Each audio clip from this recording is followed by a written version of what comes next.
दोस्तों, आज हम बात करेंगे national council of science museum के अंतर्गत आने वाले म्यूजियम्स के बारे में, जिसमें जो है बीच बीच में कम पोस्ट निकलती रहती हैं और रिक्तियाँ निकलती रहती हैं। जो टेक्नीशियन के पद होते हैं और इंजीनियर के पद होते हैं, स्टेनोग्राफर के होते हैं या एजुकेशन असिस्टेंट के होते हैं, इस तरह के तमाम जो है हर लेवल के पद निकलते रहते हैं। जैसा कि कुछ दिन पहले मैंने एक वीडियो बनाया था जिसमें बहुत कम पद थे, लेकिन इसमें सिलेक्शन हो जाता है, इसलिए कि इस एडवर्टाइजमेंट की जानकारी जो है बहुत कम लोगों को हो पाती है। इसलिए कि ये खुद की वेबसाइट पे जो है, उस म्यूज़ियम की वेबसाइट पे, यानी national council of science museum की वेबसाइट पे ही प्रदर्शित होता है नोटिफिकेशन, इसलिए जानकारी कम लोगों को हो पाती है, कम लोग अप्लाई कर पाते हैं और इसलिए जो है सिलेक्शन आसानी से हो जाता है। और काफ़ी छात्र हमारे जो है इस म्यूज़ियम में नौकरी कर रहे हैं, उनके माध्यम से सूचना मिलती रहती है। तो वैसे ही जो है एक एडवर्टाइजमेंट निकला हुआ है जो national council of science museum के अंतर्गत आने वाले विश्वेश्वरैया इंडस्ट्रियल टेक्नोलॉजिकल म्यूज़ियम में जो है कुछ पद क्रिएट हुए हैं और रिक्तियों की संख्या जो है वो टोटल 12 है।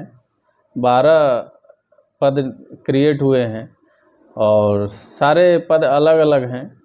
तो मैं पदवार जो है सूचना आपको दूंगा और आप उसकी वेबसाइट पे जाके जो है इसको अच्छे से देखें और अगर आप एलिजिबल हैं तो इसमें अप्लाई करें और देखेंगे कि आपको आसानी से जो है एक सरकारी नौकरी मिल जाती है।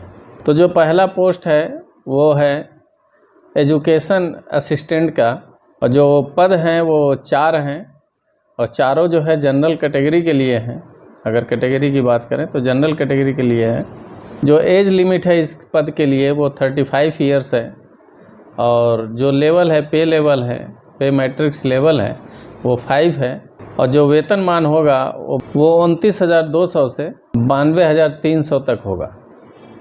इसी तरीके से जो दूसरा पद है वो है जूनियर स्टेनोग्राफर का, जो मात्र एक पद है, एक पद क्रिएट हुआ है और वो भी जनरल कैटेगरी के लिए है और जिसके लिए एज लिमिट जो है 25 ईयर्स है और जो पे लेवल मैट्रिक्स होगा वो 4 लेवल का जॉब होगा और जो वेतनमान होगा 25,500 से 81,100 रुपये होगा। उसी तरीके से तीसरा जो पद है जो क्रिएट हुआ है वो ऑफिस असिस्टेंट का है, जो 3rd ग्रेड की नौकरी होगी और इसमें 3 पद क्रिएट हुए हैं, जिसमें से 2 जनरल कैटेगरी के लिए है और 1 ओबीसी कैटेगरी के लिए है और जिसके लिए एज लिमिट है 25 ईयर्स। जो पे मैट्रिक्स लेवल होगा वो 2 लेवल का होगा और जो वेतनमान होगा 19,200 से 63,200 तक होगा। अब जो चौथा पद क्रिएट हुआ है वो टेक्नीशियन का है। टेक्नीशियन के लिए ITI किए हुए लड़के एप्लीकेबल होते हैं। तो इसमें जो है 2 फिटर का पद है और 1 कारपेंट्री का पद है। ITI किए होंगे उनके लिए है, टेक्नीशियन का पद है, जिसमें से 2 SC कैटेगरी के लिए है और 1 OBC कैटेगरी के लिए है और इनके लिए जो एज लिमिट है वो 35 ईयर्स है और जो पे मैट्रिक लेवल होगा वो 2 होगा और इनकी भी सैलरी जो होगी 19,200 से 63,200 वेतनमान।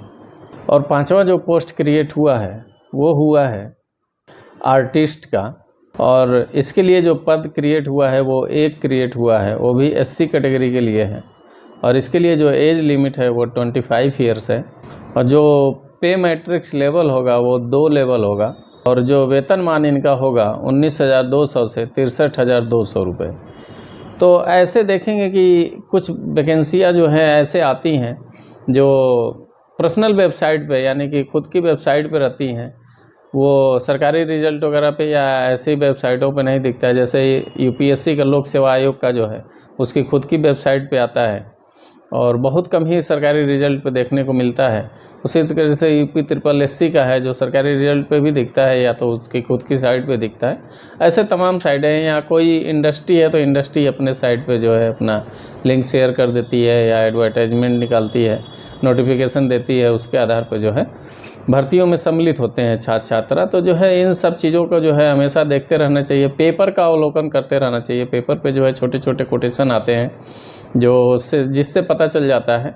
तो आज मेरे एक छात्र ने जो है ये नोटिफिकेशन भेजा था, तो मैंने सोचा कि आप लोगों तक इसको पहुंचाया जाए। जो भी इसके लिए एप्लीकेबल हैं वो इसकी वेबसाइट है, वेबसाइट पे जाके और खंगाल सकते हैं, उसकी जानकारी ले सकते हैं और उसको भर सकते हैं और इसका लाभ उठा सकते हैं।